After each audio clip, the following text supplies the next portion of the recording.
मराठा विरुद्ध ओबीसी वादाचा आगडाऊन ज्या जिल्ह्यातून सगळ्या महाराष्ट्रात उसळला होता त्या बीड जिल्ह्याचा राजकारण सांभाळणारा जिल्हा म्हणून परळी विधानसभेकडे पाहिलं जातं आणि या मतदारसंघाकडे सगळ्या देशाचं लक्ष लागलेलं असतं।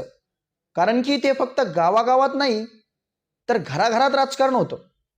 महाराष्ट्राच्या राजकारणातील अस्मित पैलू म्हणून ओळख असलेले शरद पवार असो की प्रत्येक गावावर धोबीपछाड देऊन सुपडा साफ करणारे देवेंद्र फडणवीस असो, सगळ्यांना चकवा देणाऱ्या ह्या मतदारसंघाचं गणित नेमकं कसं, यंदाच्या निवडणुकीमध्ये ते कसं असेल याबद्दल जाणून घेऊया ह्याच्या व्हिडिओमधून।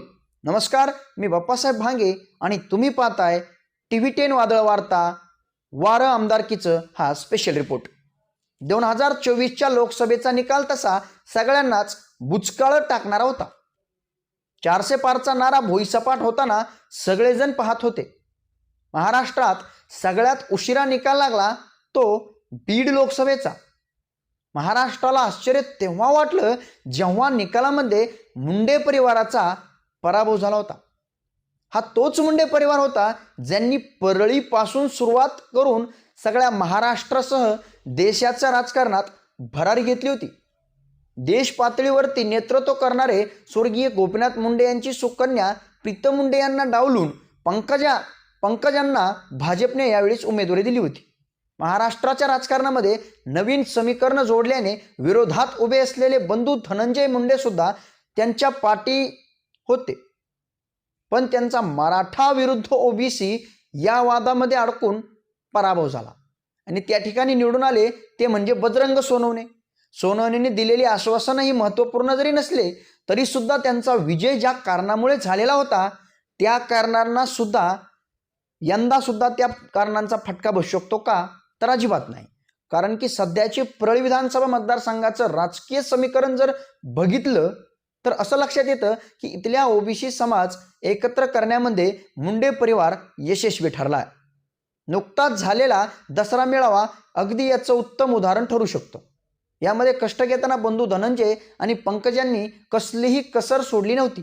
तिथे झालेल्या भाषणामध्ये सुद्धा आम्ही सगळ्यांना सोबत घेऊन चाललो आहोत, पुढेही असंच चालणार असं वक्तव्य त्यांनी त्या ठिकाणी केलं होतं। आता जाणून घेऊया परळी मतदारसंघाबद्दल। 2009 पर्यंत आपले नाव गोपीनाथ मुंडेंनी परळीमध्ये ठेवले। जिकडे तिकडे सिक्का फक्त भाजपचा म्हणजे भाजपचाच। इथे कोणालाही शिरकाव करणं शक्य नव्हतं। त्यावेळी शरद पवारांनी आपली चाल खेळत घरातील सदस्यांना म्हणजे धनंजय मुंडेंना फोडलं आणि राष्ट्रवादी काँग्रेस पक्षात ते घेऊन गेले। 2009 मध्ये या मतदारसंघात काका गोपीनाथ मुंडे यांनी पुतण्याला डावलून पंकजा मुंडे यांना उमेदवारी दिली। त्यामुळे काका विरुद्ध पुतण्या हा संघर्ष उफाळून आला होता। तरी सुद्धा पंकजांचा विजय झाला आणि 2014ला दोघांतील अस्पष्ट संघर्ष स्पष्ट झाला आणि परळीमध्ये दोघेही बहीण भाऊ एकमेकांच्या विरोधात उभे राहिले। राष्ट्रवादीकडून धनंजय मुंडे तर भाजपकडून पंकजा मुंडे उभ्या होत्या। त्यावेळी त्यांना 96,000 एवढी मतं मिळाली तर धनंजय मुंडे यांना 71,000 मतं मिळाली होती। त्यामुळे धनंजय मुंडे यांचा पराभव झाला, पण हा स्पष्ट संघर्ष येणाऱ्या 5 वर्षात प्रचंड वाढला। भाजप सत्तेत आल्यानं पंकजांना विविध पदं मिळत होती, त्यामुळे कामाचा अबकाळ जनसंपर्क वाढत गेला। दरम्यानच्या काळात वडील स्वर्गीय गोपीनाथ मुंडे यांचं निधन झालं, त्यामुळे सहानुभूती सुद्धा वाढत गेली आणि लोकप्रियतेच्या शिखरावरती त्या जात गेल्या।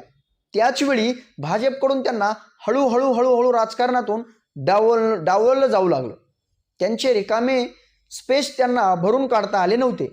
ते मतदारसंघात भरण्याचं काम मात्र धनंजय मुंडे यांनी केलं। परिणामी त्यांना 2019च्या विधानसभेत 1,22,000चं मतदाक्य मिळालं आणि दणदणीत त्यांचा विजय सुद्धा झाला। पंकजा मुंडेंचा झालेला पराभव त्यावेळी आपसातील मतभेदावरून झालेला होता हे सुद्धा स्पष्ट झालं होतं। पण सध्याच्या राजकारणाकडे पाहिलं तर ते आता शक्य नाही। कारण राष्ट्रवादीमध्ये फूट पडल्यानंतर अजित पवारांच्या सोबत पहिल्यांदा धनंजय मुंडे बाहेर पडले होते आणि भाजपसोबत सत्तेत सहभागी झाले होते।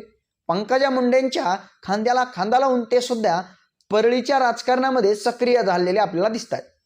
विविध विकास कामांचे नियमित होणारे नियोजन हे मुंडे परिवाराचा विजय एक रहस्य मानलं जातं।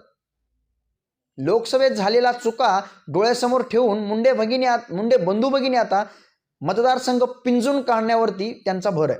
महायुतीकडून अजित पवार यांच्या राष्ट्रवादी काँग्रेसकडून धनंजय मुंडेंना उमेदवारी जाहीर झाली आहे. पण त्यांच्या विरोधात कोण हा प्रश्न अजून सुद्धा अनुत्तरितच आहे. कारण की महाविकास आघाडीतर्फे अजून इच्छुकांच्या यादीत नाव कोणाचंही घोषित झालेलं नाही. दिवसेंदिवस इच्छुकांची भर ही वाढत चालली आहे. त्यामुळे महाविकास आघाडीमध्ये बंडखोरी निश्चित आहे. परिणामी धनंजय मुंडे मैदान मारतील याची दाट शक्यता वाटते.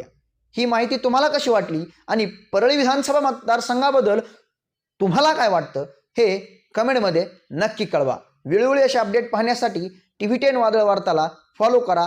धन्यवाद.